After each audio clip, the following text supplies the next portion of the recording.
Hunter Biden was hit with 9 additional tax charges this week, 3 felonies, 6 misdemeanors, adding to his 3 federal gun charges. Well, let's bring in our legal experts to help break it all down. Distinguished university professor at Touro College, Thane Rosenbaum. Also with us, former federal prosecutor Doug Burns. Thank you both for joining me. My pleasure. Good seeing you, Lydia.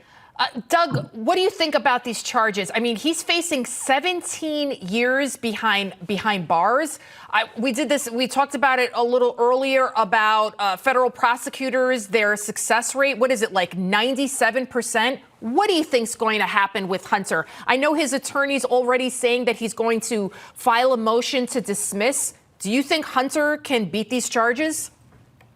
Well, you have the legal analysis and the political analysis. I'll start with the legal because I think that's why you brought me here, along with my distinguished colleague, Thane. The point is, it's a serious tax case. It involves $1 million in taxes. That's a lot. There are 3 felonies in the indictment. You look at the U.S. sentencing guidelines, and based on that amount of money, you're facing prison time. Not 17 years, by the way, because that's the maximum. One range is created, for the entire conduct. But the political stories, real quick, are number one, it provides tremendous cover, as you've heard other experts say, for Hunter to take the Fifth and stonewall congressional investigators. And number two, this indictment was carefully tailored to leave the big guy out, President Biden.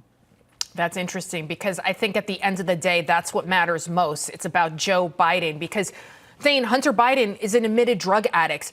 $24 million in gross income. Prosecutors say he spent like $872,000 on hookers, porn, sex club memberships. What do you think about the fact that Joe Biden is mentioned nowhere, and yet Hunter was getting all of this money, millions of dollars, from places like China and Ukraine? Interesting, no? Very much so. First of all, isn't Doug great? He's of course, great. Both of you are great.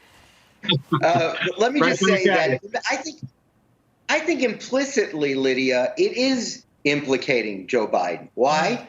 Because there isn't anything Hunter didn't spend money on, right? He spent it everywhere. He received millions of dollars. He paid no taxes and was non-judicious about indiscriminately spending money on luxury cars, escorts, homes. Why not his father? If his father was, if we have checks directly made out to his father, and his father knows that this kid was basically living on a crack pipe in an expensive hotel in Los Angeles, the time sequencing is very important.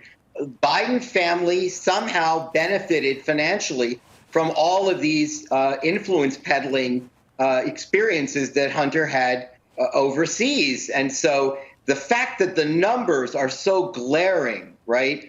The way that it is so much is consistent with the testimony of the 2 IRS agents who testified before Congress, I think sort of in some ways brings those 2 cases together, the hearings and the tax fraud. Right, those brave IRS whistleblowers, Ziegler and Shapley, and then, of course, we have these dogged GOP investigators. We just want to know the truth, right? Doug Burns, Thane Rosenbaum, we have to leave it right there. Thank you so much for joining me. My pleasure. Coming up on The Counts, another